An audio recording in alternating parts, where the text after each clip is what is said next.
Happening in the market, we're going to go through everything, and we're going to give you the data. So I would encourage you guys to start taking photographs of some of these slides, because you're going to want to refer back to them. We're going to give you a heck of a lot of stats.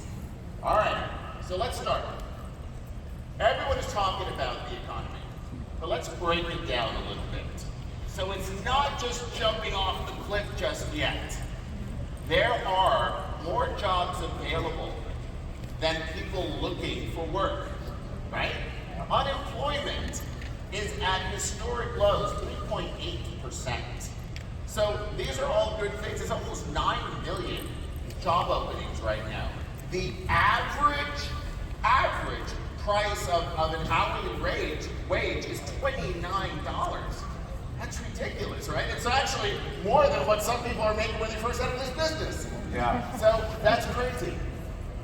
So that's the good news. I'm going to give you some of the bad news. All right. Consumer spending and consumer confidence normally go hand in hand.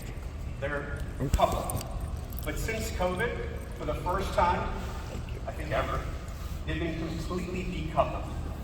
And if you look at the years, COVID is really what destroyed our confidence, but not our spending. So for the last couple of years since COVID, we've been spending at a much higher rate than consumer confidence.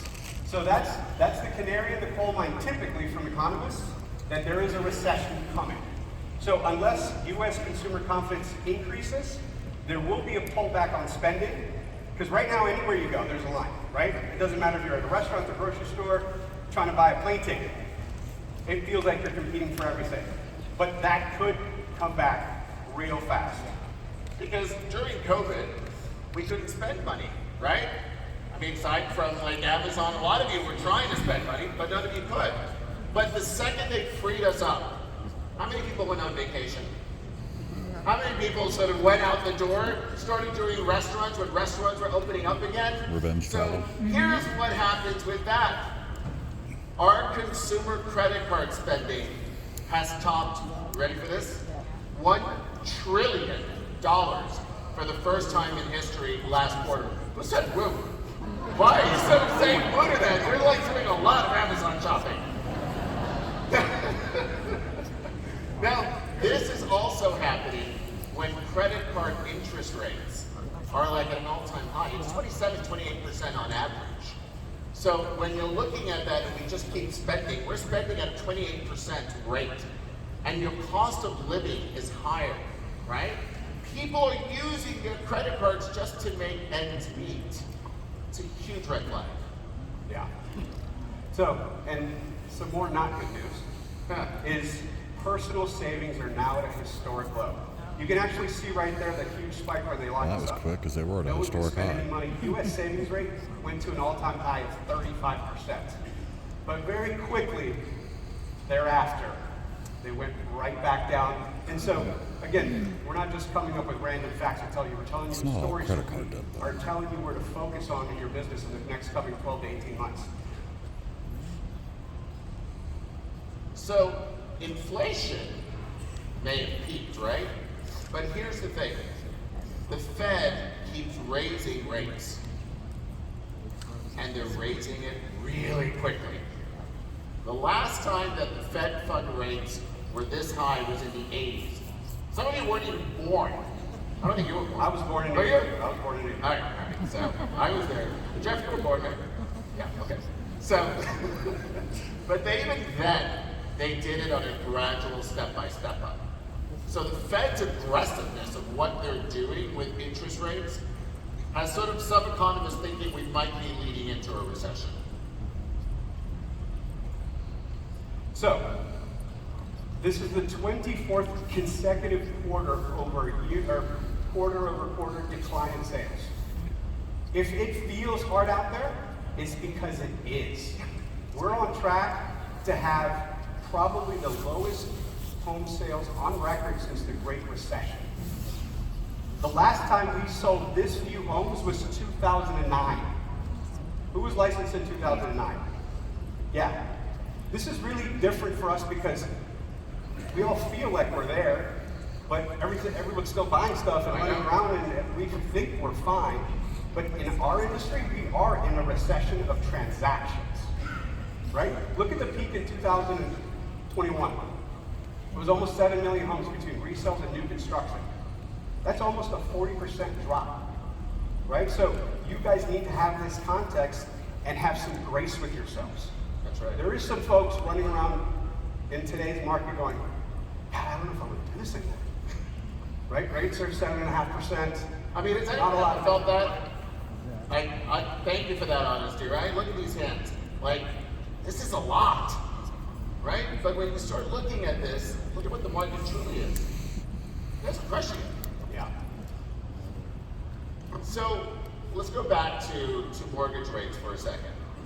So according to Freddie Mac, this was the first time in history that mortgage rates have doubled in a calendar year. Doubled. And it wasn't just in a calendar year. It happened in a span of just a few months. So that meant that a homeowner that was looking at their monthly payments, now we're at a 45 to 60% increase. They couldn't afford that home anymore, right? So the purchase loan applications have fallen dramatically. They're off about 30%.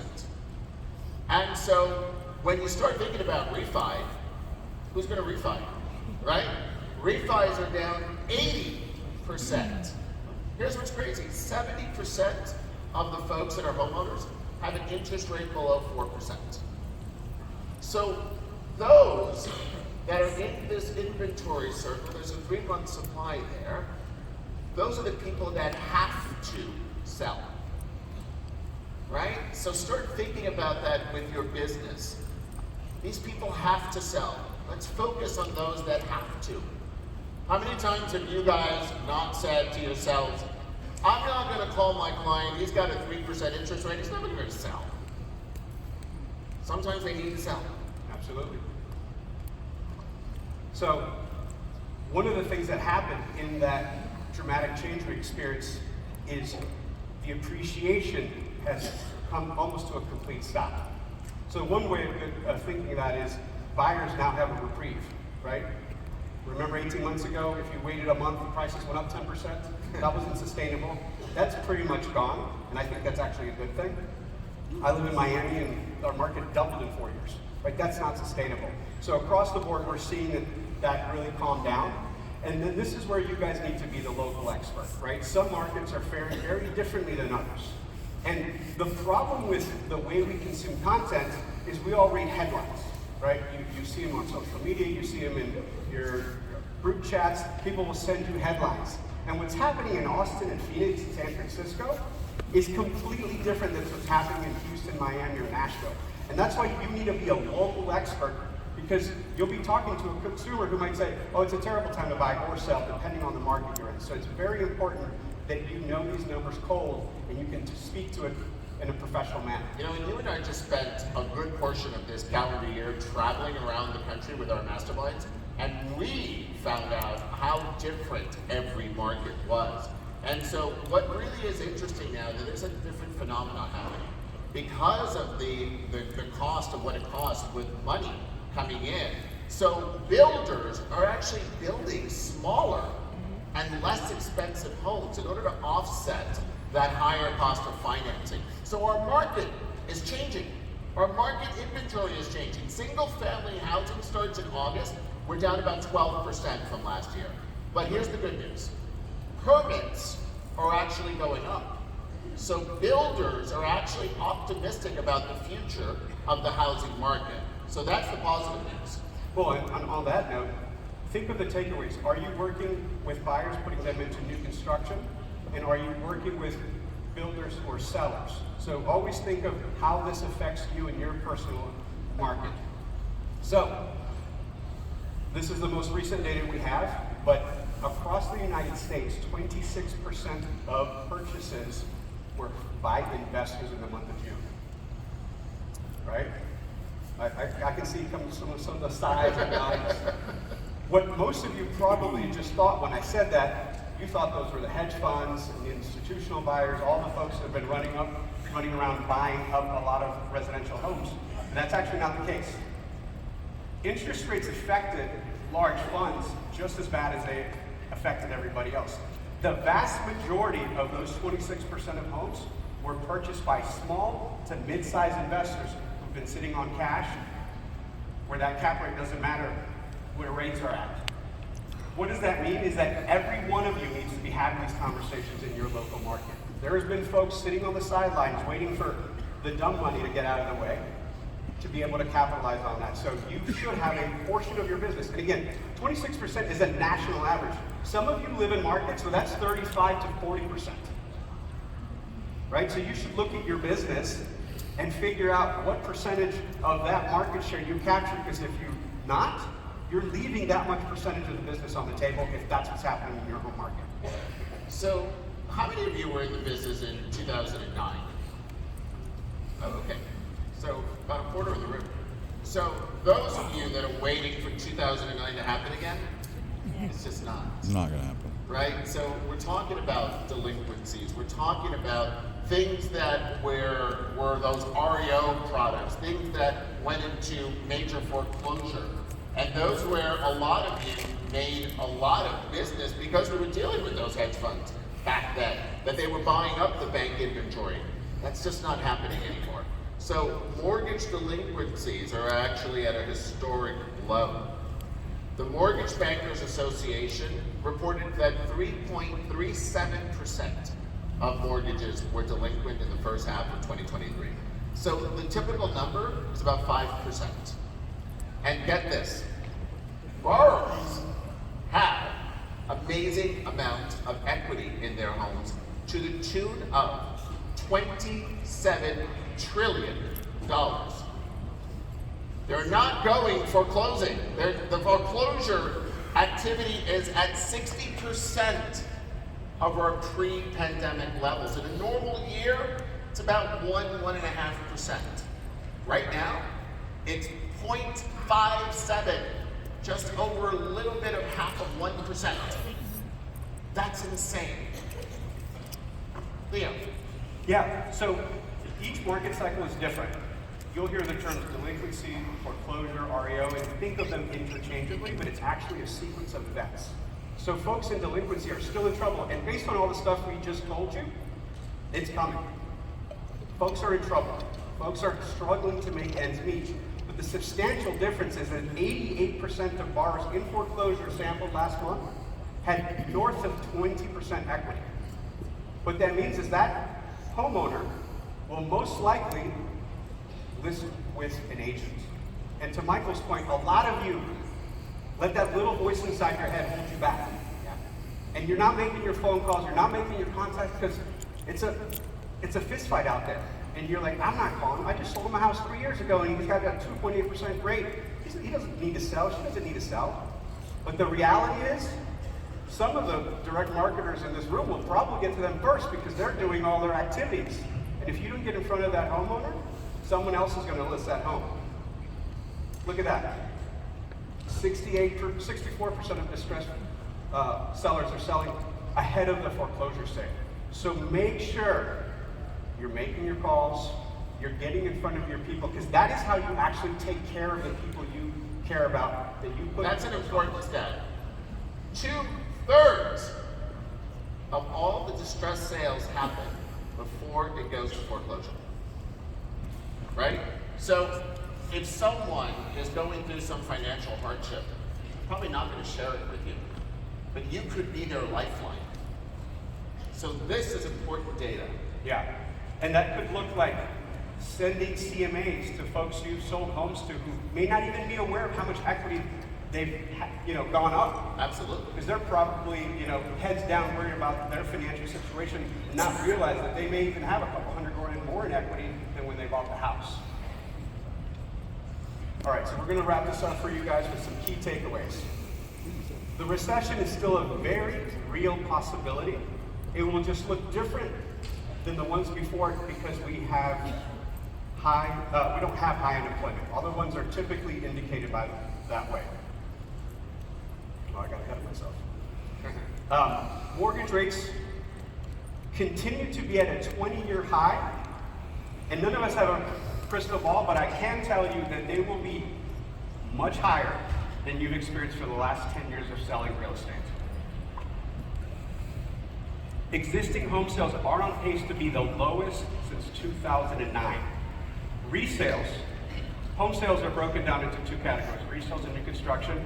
This will be the lowest year of resales. We will be sub 4 million. That is actually about 300,000 shy of what everyone predicted at the beginning of the year. The only bright spot was new construction will probably hit 675,000, which is higher than everybody was predicting. So again, make sure you remember to meet with your builders and understand their inventory. Price declines on new homes have been a reaction to the market. So the shrinkification you're seeing at the grocery store, where the bags are small and you're getting less units, builders are responding in kind to try to get people into homes. So what else do we need to focus on? It needs to be on the homeowner that needs to sell. Start thinking about those that are needing to sell.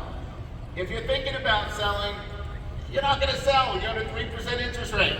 You're not going to sell. Think about those that need to sell. So investors are continuing to account for a large percentage of residential purchases, right? So they need to be a part of your business plan. They just have to be. This is how you're going to survive this market. The anticipated wave of distressed properties never materialized. It probably won't. So stop waiting for those foreclosures to come in.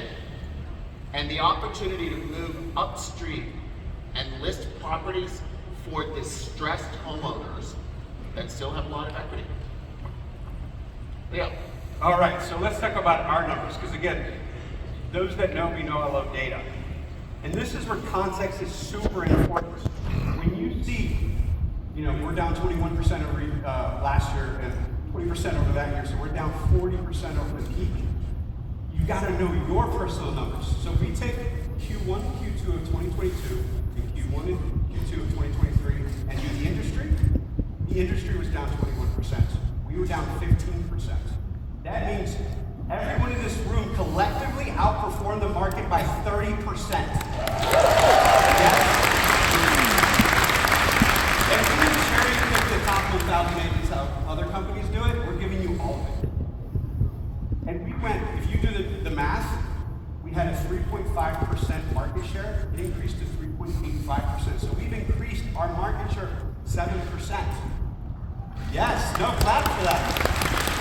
And you need to go home and do that for yourself. Because probably, if you sold 100 homes last year, you're down to 80, you're beating yourself up. But in your local market, you could have not only increased your market share, but outperformed your market. And it's important that you understand that. If we don't see 5,000 shares of this with all of you on social media, you're not doing your job. This is amazing. What we're doing as a company, as a team, as all of you are doing, this is crazy. You're outperforming the market by 30%. Yes. Come on. This is you. This is damn awesome. I get excited. I get excited too. All right, let's talk about what else we're doing. We just met Michael Dean and his team, and Glenn just talked about Boost. This is an incredible program.